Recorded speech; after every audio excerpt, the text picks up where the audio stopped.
तो last year मैं 0.8 से बाहर था। 0.8 से बाहर होना मतलब कि फाइनल मेरिट से आप बाहर हो, कुछ नहीं है आपके पास, आप आस लगाए बैठे हो कि नौकरी मिल जानी है, बट नहीं मिली। पहले तो कॉम्पिटिटिव एग्ज़ाम में एक तो जब स्टार्टिंग में कोई भी बंदा आता है तो उसको ये फिगर आउट करने में लगता है कि किस चीज़ की तैयारी करें, क्या करें। किसी बड़े ने बता दिया तो इस फील्ड में चले गए, उसमें चले गए। मैंने पहले 1-2 साल मैंने कुछ नहीं किया, मैंने हर चीज़ को पढ़ा, जीएस में क्या है, मैथ में क्या है, इंग्लिश में क्या है, रीजनिंग में क्या है।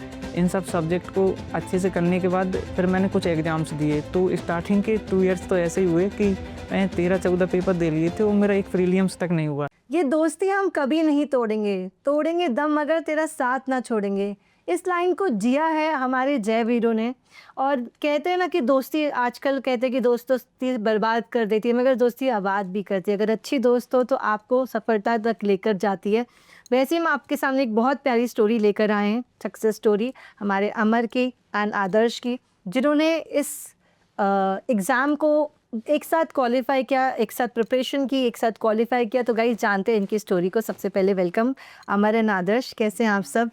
मैम भैया ठीक है, एंड आप कैसे हो? मैं बहुत अच्छी हूँ, थैंक यू। तो आप लोगों ने किस पोस्ट से इस एग्ज़ाम को क्वालिफाई किया है? मैंने एसएससी स्टेनोग्राफर 2024 की परीक्षा को all India rank 739 and CBDT department से किया है। Okay, great. मुझे मिला है इस बार।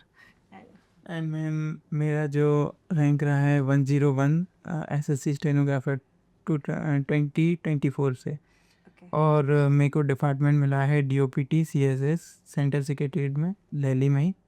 और यही है कि डीओपीटी मिला है। Okay, great, Yes. कंग्रेचुलेशंस आप दोनों को वंस अगेन। तो आप लोग कहाँ से बिलोंग करते हैं दोनों? मैम दोनों वैसे डिस्ट्रिक्ट सेम है, ओके बट जो डिस्टेंस है वो करीब 50 किलोमीटर के अराउंड ही है। ओके, तो मतलब आप लोग सेम जगह को बिलोंग करते हैं। और आपका आपका स्टेनो का एग्ज़ाम भी जो सेम जगह पे ही आया, मतलब दिल्ली पे ही आपको यहाँ पे पोस्टिंग मिली? हाँ हाँ, दिल्ली को मेरे को मिला है और इनको सीबीडीटी डिपार्टमेंट मिला है, ओके, इनकम तो मतलब शिवपुरी आप लोग एमपी से सीधा एक साथ यहाँ पे आए हैं। जी। और कैसे आपने मतलब आपकी जर्नी स्टार्ट हुई दोनों की साथ में, किस तरह से? यस मैम, हमारा जो मेंस हुआ वो भी हमारा सेम एग्जाम हॉल में हुआ ओके दोनों का। और फिर इसके बाद हम जो हमारा जो रिजल्ट आया कॉन्जिक्यूटिव, पहले अमरकांत भैया देन मेरा ना। ओके, तो ये वाओ।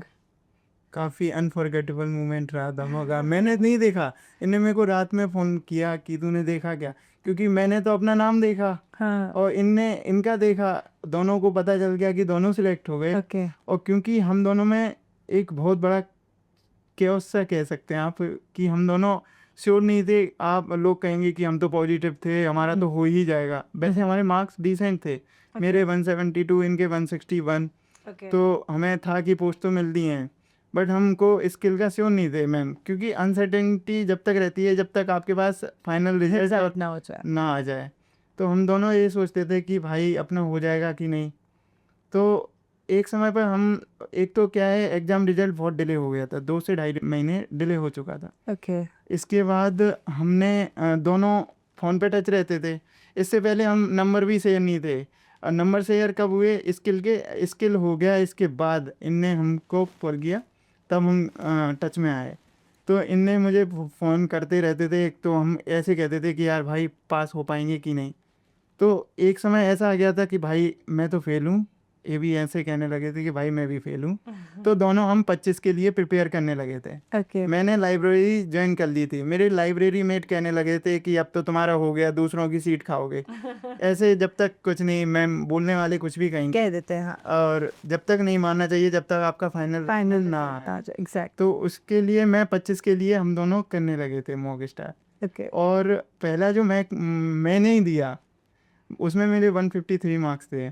172 से सीधा 153 पे आना फिर थोड़ा सा, क्योंकि सीबीटी में हम प्रिपेयर कर नहीं रहे थे 6 महीने से, लगभग स्किल के लिए ही दे रहे थे डेडिकेटली। ओके, फिर इसके बाद इनने लगाया, इनके 154 मार्क्स आए। अच्छा, यार मैंने कहा यार इनने, दोनों बराबर लेवल। और क्या, और ये पहले से वर्किंग है तो मेरे लिए और मोटिवेशन टाइप का रहता था कि यार भाई ये तो इतना दे भी नहीं पाते तो भी इतना अच्छा आउटपुट दे रहे हैं, और अपने पास तो कुछ है भी नहीं, तो अपन क्यों ऐसे रह रहे हैं। तो वो मोटिवेशन भी रहता था, जेलसी नहीं कहूँगा मैं, बट मोटिवेशन। मोटिवेशन। जी मैम। नहीं तो आप लोगों ने एक दूसरे को काफ़ी, जैसे वो वर्किंग है तो आपका सपोर्ट मिला काफ़ी सारी चीज़ों का, और आपको सपोर्ट मिला, उनका मोटिवेशन कि ये अच्छा कर रहे हैं तो मुझे भी और अच्छा करना है। तो वो पॉजिटिविटी वाली बात है जैसे आप कह रहे जो। और एक बात, एक मैम इंटरवीन करूँगा, सॉरी, पर इनने मुझसे कह रखा था कि अगर जैन तेरा नहीं होगा, जैन बोलते हैं इनमें, तो ये समझ ले किसी का नहीं होगा। तो वो चीज़ मेरे लिए एक बहुत बड़ी अनफॉरगेटेबल चीज़ रही है। ओके। उसके लिए थैंकफुल रहूँगा इनका कि ये मेरे को मोटिवेट करते रहे। नहीं, दैट्स रियली गुड, बहुत बहुत बधाई हो। तो आप लोगों ने जैसे पढ़ना स्टार्ट किया, जैसे वो ऑलरेडी थे आपका इतना, तो आपने कैसे स्टार्ट की प्रिपरेशन की, मतलब कोचिंग ज्वाइन की, ऑनलाइन क्लासेस की, कैसे चीज़ों को कवर किया, टेक्स्ट बुक ने आपको कैसे हेल्प किया? टेक्स्ट बुक में तो मैम ये मानिए कि हमारा जो सिलेक्शन फाइनल हुआ है, इससे पहले मेरा तो, मैं अपना कहूँगा, इनका तो अभी मिला हूँ मैं इनसे, तो लास्ट ईयर मैं 0.8 से बाहर था। ओके। 0.8 से बाहर होना मतलब कि फाइनल मेरिट से आप बाहर हो, कुछ नहीं है आपके पास, आप आस लगाए बैठे हो कि नौकरी मिल जानी है, बट नहीं मिली। तो इसके बाद कमी कहाँ रही थी कि मॉक नहीं लगाते थे हम। अच्छा। पर कितना भी लो, अगर आप मॉक नहीं लगा रहे हैं और एक अच्छे प्लेटफॉर्म से नहीं लगा रहे हैं जहाँ पे लाखों बच्चों में आप अपनी रैंक देखो, लाइव मॉक लगाओ और PYQs लगाओ और मॉक टेस्ट लगाओ उनके, और जो PYQ के जो सेक्शनल मॉक थे वो पैनेसिया हैं टेस्ट बुक। वो मुझे नहीं लगता कहीं और मिल सकते हैं आपको इतने अच्छे वे में। ओके, तो टेक्स्ट बुक के आपके जो सेक्शनल मॉक्स मॉक्स है वो आपको बहुत हेल्प जी मैम। ओके। मैं एक और चीज़ जानना चाहूँगी आप दोनों से, जैसे आपने प्रिपरेशन की, तो कई स्टूडेंट्स जैसे इसमें पढ़ने का भी कितना इम्पोर्टेंट है, मतलब कि कंसेप्ट्स पे कितना काम करना चाहिए। कई जैसे स्टूडेंट्स है कि उनको लगता है कि वे इंग्लिश की बात करूँगी, कि वो सीधा सोचते हैं कि कुछ रूल्स पढ़ लेंगे तो हमारा हो जाएगा।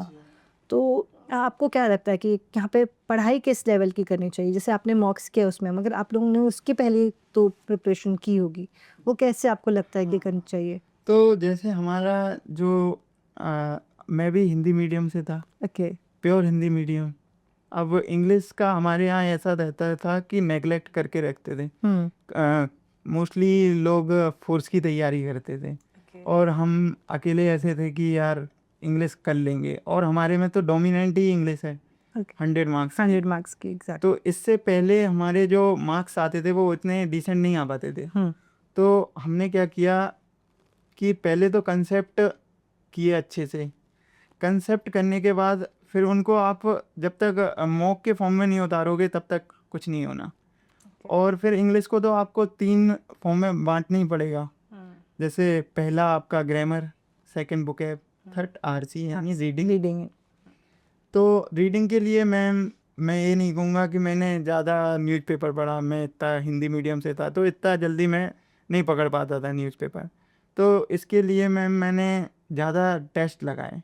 ओके। टेस्ट में ही चीज़ें कवर हो जाती हैं। SSC इतना बड़ा गेम नहीं है कि आपको द हिंदू पढ़ना पड़े, वो तो समझ में आता नहीं हिंदी मीडियम वालों को। एग्जैक्ट। तो मूक इतने लग गए थे कि मैम मूक से ही चीज़ें समझ में आने लगी थी।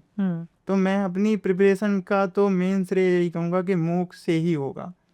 इफ़ यू डोंट अटेम्प्ट मूक you can't select, this is my view. Exactly, great. तो बहुत अच्छी बात बोली कि आपको प्रैक्टिस बहुत करनी पड़ेगी, पहले कॉन्सेप्ट्स पे वर्क करना होगा और आपको प्रैक्टिस काफ़ी अच्छे से करनी पड़ेगी। तो आप जैसे आप कैसे स्टूडेंट्स को कैसे गाइड करेंगे, जैसे जो बहुत सारे स्टूडेंट्स हैं अभी प्रिपरेशन कर रहे हैं और उन लोग भी मतलब डिमोटिवेट हो जाते हैं कि यार नहीं होगा, क्योंकि जैसे आपने बोला कि हम लोग भी हो गए थे एक टाइम पे, बट उसके बाद हमने रुके नहीं और प्रिपरेशन स्टार्ट की, तो वो डिमोटिवेशन वाली जर्नी को कैसे हैंडल किया जाए? पहले तो कॉम्पिटिटिव एग्ज़ाम में एक तो जब स्टार्टिंग में कोई भी बंदा आता है तो उसको ये फिगर आउट करने में लगता है कि किस चीज़ की तैयारी करें, क्या करें। किसी बड़े ने बता दिया तो इस फील्ड में चले गए, उसमें चले गए। मैंने पहले 1-2 साल मैंने कुछ नहीं किया, मैंने हर चीज़ को पढ़ा, GS में क्या है, मैथ में क्या है, इंग्लिश में क्या है, रीजनिंग में क्या है। इन सब सब्जेक्ट को अच्छे से करने के बाद फिर मैंने कुछ एग्ज़ाम्स दिए। तो स्टार्टिंग के 2 इयर्स तो ऐसे ही हुए कि मैं 13-14 पेपर दे लिए थे और मेरा एक प्रीलिम्स तक नहीं हुआ था। ओके। फिर उसके बाद मैंने एक स्टेट का एग्ज़ाम दिया था जो अभी मैं प्रेजेंट में जिसमें वर्किंग हूँ, तो उसमें ठीक ठाक मार्क्स आ गए थे मेरे। तब तक मुझे ये समझ में आने लगा था कि मैं कौन से सब्जेक्ट में अच्छा कर रहा हूँ, जिसमें से एक चीज़ ये मुझे समझ में आ गई थी कि मैथ मेरा 12th तक बहुत अच्छा था, मेरी इंग्लिश वीक थी। और कॉम्पिटिटिव में आके सीधा बिल्कुल डायरेक्ट उल्टा हो गया उसका कि मैथ में थोड़ा सा मेरा उतना बन नहीं रहा था। ऐसा नहीं कि मुझे समझ में नहीं आता था, लेकिन वो बैठ ही नहीं रहा था। और इंग्लिश मेरे को बहुत अच्छे से आने लगी थी, मतलब बोलने में भी थोड़ा थोड़ा, और समझने लगा था कि ये सेंटेंस इसका ऐसे और ये यहाँ से ये हो सकता है। तो फिर मुझे लगा कि जब वो एग्ज़ाम हो गया, मुझे लगा कि जब स्टेट वाला दिया कि अभी तो इसका रिज़ल्ट आएगा, जब तक ऐसे क्यों किताबें रख के बैठे, आएगा जब आएगा तो पढ़ लेंगे 2 महीने, तो कुछ अकाउंट से कट तो जाना नहीं है। तो मैंने स्टेनोग्राफर ही था, उस साल का CGL हो चुका था, ओके उसके लिए प्रिपेयर करना स्टार्ट किया। और जो मेरा स्कोर कार्ड था पिछली बार वो 23 वाला ही था, उसमें 134 रो मार्क्स थे और 138 फाइनल मार्क्स थे। तो और मुझे उसमें ये नहीं था कि सिलेक्शन लेना है क्या करना है। उसमें जब फाइनल हुआ तो मेरे 5-6 मार्क्स कम थे। मैं जस्ट ये सोच रहा था कि मैं इसका प्रीलियम्स दे सकता हूँ, मतलब निकाल सकता हूँ क्या। तो वो प्रीलियम्स निकला तो मुझे बहुत अच्छा लगा कि मैं तो पहली बार में इतने पास पहुँच गया, रादर देन ये कि अरे मैं तो 5-6 मार्क्स से रह गया हो जाता। मुझे उस चीज़ का बिल्कुल दुख नहीं था। जब तक ये रिज़ल्ट आ चुका था इसका, स्टेट वाला जो एग्ज़ाम दिया था, तो मुझे पता था कि ये जॉब में मुझे जाना रहेगा। लेकिन जब तक प्रिपेयर करते हुए भी मुझे 7-8 महीने हो गए थे केवल SSC स्टेनोग्राफर।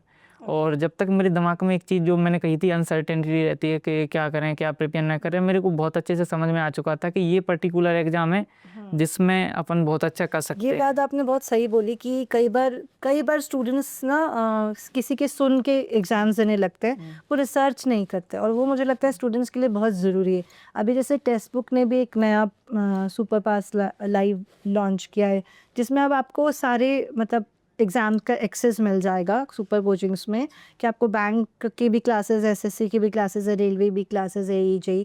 तो उससे एक बहुत अच्छी चीज़ मुझे लगी कि स्टूडेंट अपनी रिसर्च कर पाएगा, कि अलग अलग Yes. क्लासेस में जाके देख के समझ पाएगा कि यार मेरे लिए क्या सही है। क्योंकि कई बार स्टूडेंट्स कैसे होते हैं, जैसे आपने ये बात बहुत सही बोली, ये बात बहुत इंपॉर्टेंट है, स्टूडेंट्स को भी बहुत ध्यान से इस बात को सुनना चाहिए कि पहले रिसर्च करो कि आप किस में अच्छे हो, आप मतलब कौन कौन से एग्ज़ाम्स होते हैं, और आपकी स्ट्रेंथ क्या है, आपकी वीकनेस क्या है। कई बार हम बस ऐसे रश कर देते हैं और फिर बाद में सोचते हैं यार गलत डिसीजन हो गया, उतने में 2 साल 3 साल वेस्ट हो चुके होते हैं। तो research is very very important, and once you decided that you have to go for this exam, just आप उसमें डेडिकेशन से पूरी तरह से लग जाओ। तो मैं ये जानना चाहूँगी, जैसे आप लोगों ने कहा कि आप लोग एक दूसरे से CBT मतलब स्किल टेस्ट में मिले, तो स्किल टेस्ट की प्रिपरेशन स्टेनोग्राफर के पॉइंट ऑफ व्यू से कब से स्टार्ट करनी चाहिए? मैम एक्चुअली क्या करते हैं बच्चे कि पहले CBDT 1 के बारे में सोचते हैं, उसके बाद स्किल के लिए जाते हैं। अभी तक कई बार ऐसा होता है कि आपका लक अच्छा है, 3-4 महीने आपने किया और जो चला आ रहा है फ्लो थोड़ा सा उससे नॉर्मल भूल गया तो ठीक है। बाकी ऐसा नहीं करना चाहिए। थोड़ा सा अगर स्किल भी उतना ही इम्पोर्टेंट है, कई बार जैसे इस बार हिंदी में थोड़ा सा डिक्टेशन का लेवल अप था, तो काफ़ी बच्चे जिनकी हमसे भी अच्छी बनती थी तो उनका नहीं हो पाया है। इसलिए यहाँ पे कंपटीशन में आप किसी भी चीज़ को लाइटली नहीं ले सकते हो। अनप्रेडिक्टेबल रहती है चीज़ें और आप जीरो पे आ जाते हो। अगर आपको रिस्क जीरो करना है तो पहले से इसको भी साथ में लेके चलना रहेगा। और हमारे साथ थोड़ा सा केस अलग है। MP में एक स्टेनो के लिए एक वो होता है, डिप्लोमा होता है, तो NCVT कराती है जो MP गवर्नमेंट में। हमने 1 साल का वो कर रखा है, तो हमारे पास एज ITI जिसको बोलते हैं, हमारे पास उसका एक एज था कि हम पहले से थे और मैं तो जॉब में भी पहुंच गया था, तो मेरे को आती थी ये सब चीज़ें मतलब। अच्छा, तो मतलब स्टेनोग्राफर में आपको जैसे जो आपने कह रहे हैं कि साथ में ही प्रिपरेशन के साथ ही उसको स्टार्ट करें, क्योंकि वो बहुत इंपॉर्टेंट फैक्टर है। उसको अगर सोचोगे बाद में करेंगे और प्री हो गया और फिर वो ना क्वालिफाई तो वो अलग एक हाँ ज़ीरो हो जाती है। तो अगर आप स्टेनोग्राफर के एग्ज़ाम्स के लिए तैयारी कर रहे हैं तो इसके लिए बहुत ज़्यादा ज़रूरी है। तो इसके बाद आप लोग और भी कोई एग्ज़ाम्स की मतलब प्रिपरेशन में है, या फिर अब आपको लगता है कि यार बहुत अच्छी हमें मिल गई है post and we are happy with that? नहीं मैम, अभी तो फ़िलहाल इतना इंस्टेंट कुछ सोचा नहीं है, बट ये भी नहीं सोचा है कि अभी स्टडी ऑफ है, कुछ फिगर आउट करेंगे, जैसी चीज़ें जाती है उस हिसाब से प्रिपेयर करेंगे। हाँ, लेकिन अभी पढ़ना बंद नहीं किया है। Okay great. तो अगर आप लोगों को दोनों को एक सजेशन देनी होगी स्टूडेंट्स को कि यार ये करना चाहिए या फिर इस चीज़ को नहीं करना चाहिए, क्योंकि जब एक स्टूडेंट से एक ऑफिसर बनता है तो वो बहुत सारी चीज़ों से निकलता है, एक्सपीरियंस बहुत सारे होते हैं अच्छे बुरे, एंड वो हम अगर स्टूडेंट्स को बता सकें, स्टूडेंट्स को हेल्प कर सकें तो बहुत हेल्प होगा। मैम पहले तो मैंने यही देखा कि आपको अपना ये पकड़ना है कि मैं किस एग्ज़ाम में परफेक्ट एक्सेल कर सकता हूँ, वो ही फाइंड आउट करना रहता है।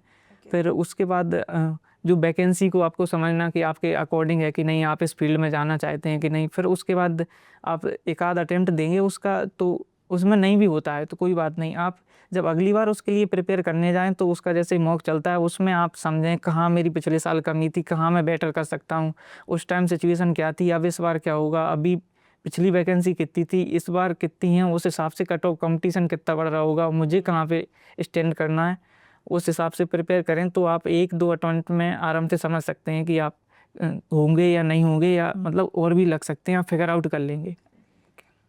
आप कुछ सजेशन या कुछ जी क्या कहूँगा कि मैम जो मेरी जो पिछले 2 अटेम्प्ट में गलती रही हैं कि मैंने चीज़ों को फिगर आउट नहीं किया, मैं कोर्स करने के सिलेबस करने के पीछे भागता रहा, चीज़ों को बढ़ाता रहा, चीज़ों को कंसाइज नहीं की।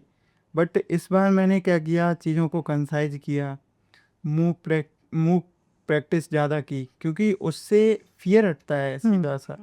आप जब हज़ारों बच्चों में आप अपनी रैंक देखते हो कि यार अभी तो कमी है, और फिर आप अच्छे आने लगते हो तो आपको खुद से मोटिवेशन आता है कि यार हम कर सकते हैं।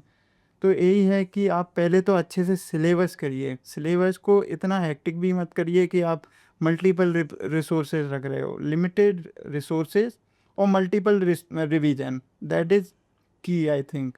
और टेक्स्ट बुक पे हो तो फिर तो हो ही जाना है। आप text book is equal to SSC, अगर टेक्स्ट बुक नहीं लगा रहे हो आप तो समझो एसएससी हो गई।